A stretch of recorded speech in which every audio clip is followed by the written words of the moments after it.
Welcome back, family. Welcome back to another video. It's your boy Sir Local 187, and I'm hoping that you and your family are doing good, doing well. And before we get started with this video and this review, I want to thank every single one of y'all that tuned into the live for the 600 subscriber giveaway the other day. And I want to congratulate Growing Legit. Congratulations, brother. And you know what I'm saying, we're on the road to 1K now, and I'll be doing another giveaway at 1K. So enough about that.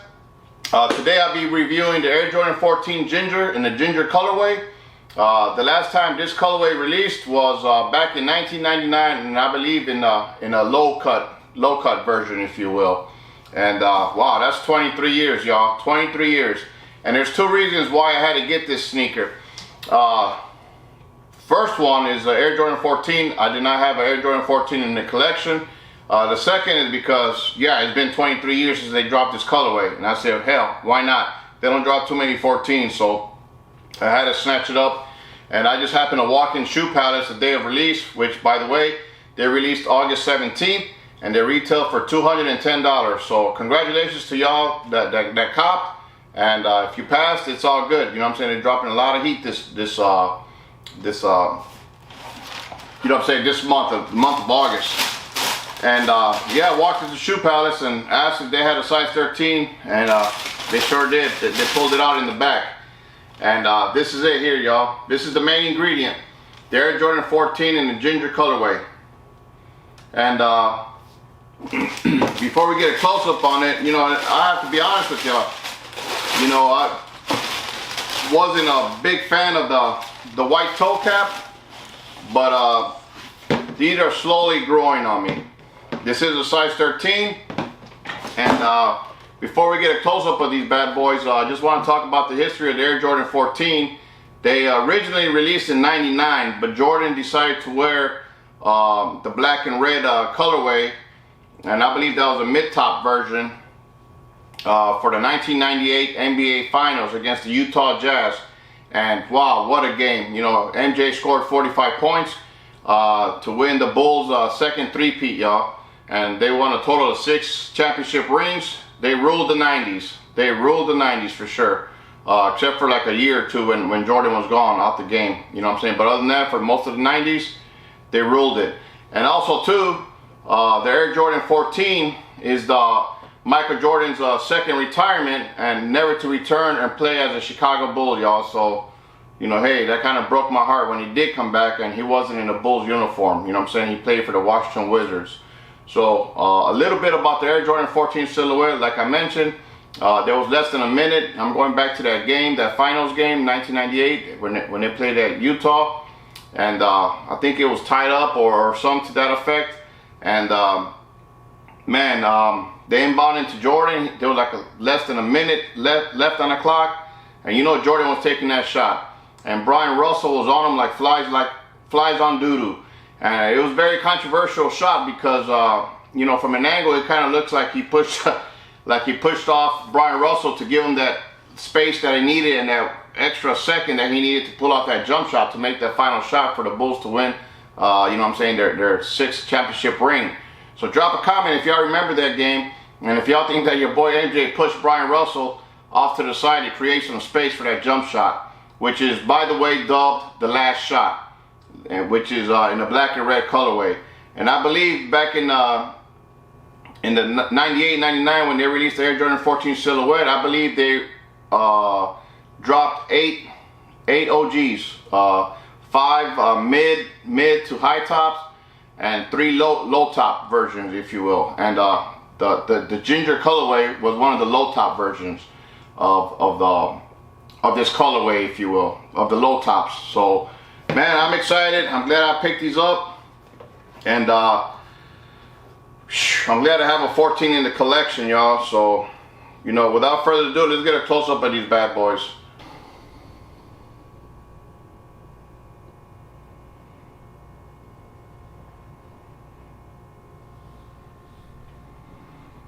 So there you have it, y'all. There it goes. We're gonna get a close-up of these bad boys and talk about a little bit about the inspiration behind this silhouette. And the creator, Tinker Hatfield, you know, he created the Air Jordan 14 as well. And before we get started, just take a look at the box real quick.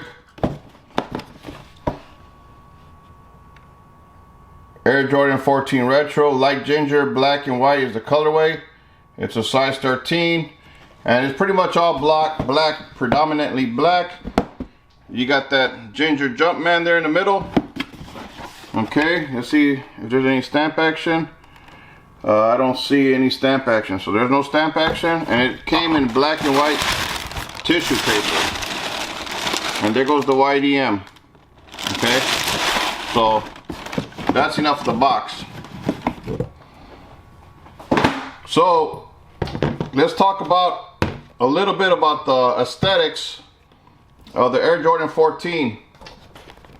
Now, the Air Jordan 14 out of the Jordan family 1 through 14 is the lightest Jordan ever.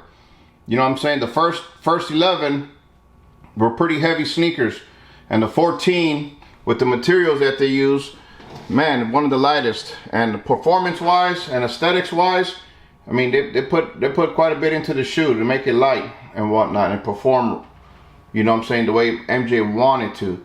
So we'll talk with the insole here. It does have an air zoom unit on the heel and the forefoot for comfortability, and you see the white Jumpman there on the insole. So you do have the air zoom unit on the heel and the forefoot, if you will. You got Phylon midsole. Now I don't know if the retros are still Phylon or not. I'm not sure, but in the original ones they were Phylon midsole. You got the herringbone traction. You got the 14 there in the yellow in the circle. You got the Jumpman there, and originally it was like a TPU plate there that you see there. It's not carbon fiber, it's a TPU shank, if you will, and it just goes from like here to there. It doesn't go through the whole shoe for like support and lightweight. And so that's some of the aesthetics there that you see. And also too, another fun fact about the Air Jordan 14 is that it has 14 Jordan signs, or whatever you want to call it. It has a 7 on each shoe. So we'll go ahead and count them. You got 1, and on the laces, you got a Jumpman. Oops, sorry about that. You got a Jumpman on each one. I don't think you're gonna catch it on my camera, but you got a Jumpman on each one. So that's 1, 2, 3, 4, 5. Well, that's a 14 there. I don't know. 5, and then 6. I'm missing 1 somewhere.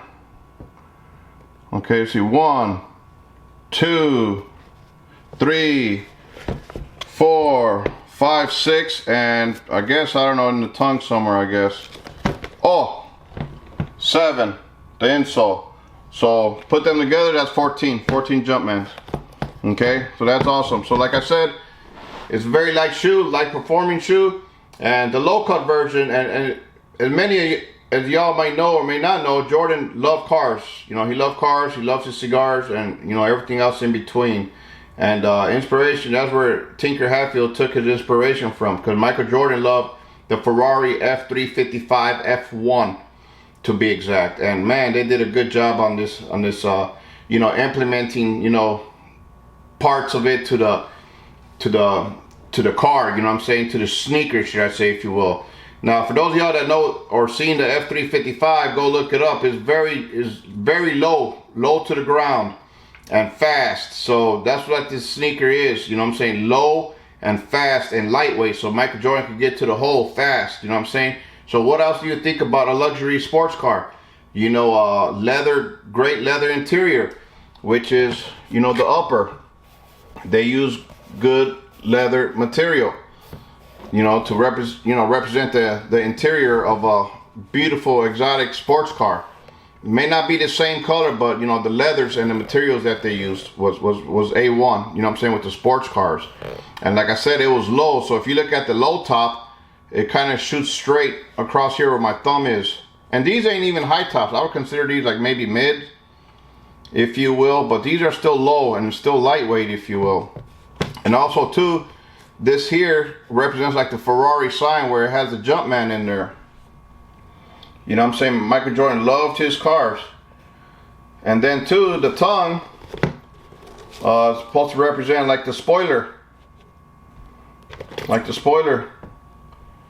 You know what I'm saying? The spoiler. Spoiler of the sports car. On the tongue. So you got the spoiler.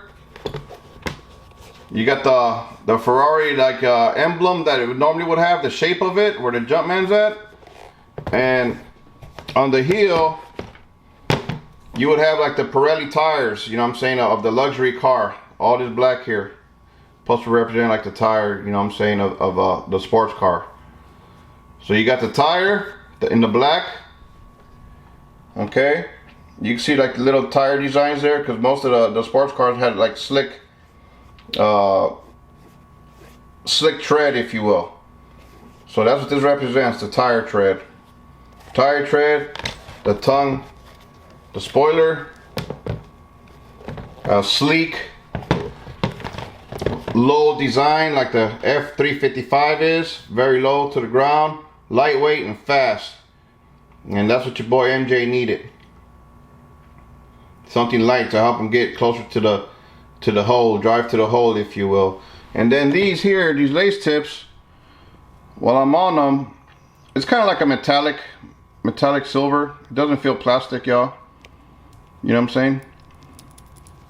I don't know if y'all can hear it. Wait, let me see. Okay, there you have it. And like I said, one more time, you know what I'm saying, the good leather materials, and like is what you would find in an exotic sports car, y'all. So yeah, there you have it. That's the inspiration behind it. Also too, if you look at the side of the Ferrari F355, it had like on the bottom of the door, like towards the back, before, you know, in front of the rear wheel, you know, it had like the little air vent things, if you will. And that's what they have here. You know what I'm saying? What you would find in the car. Okay, dope. Sleek design. Sleek design. Just like that, you know, F355. And here you have an extra active, it's an active little vent there. You see the little hole there?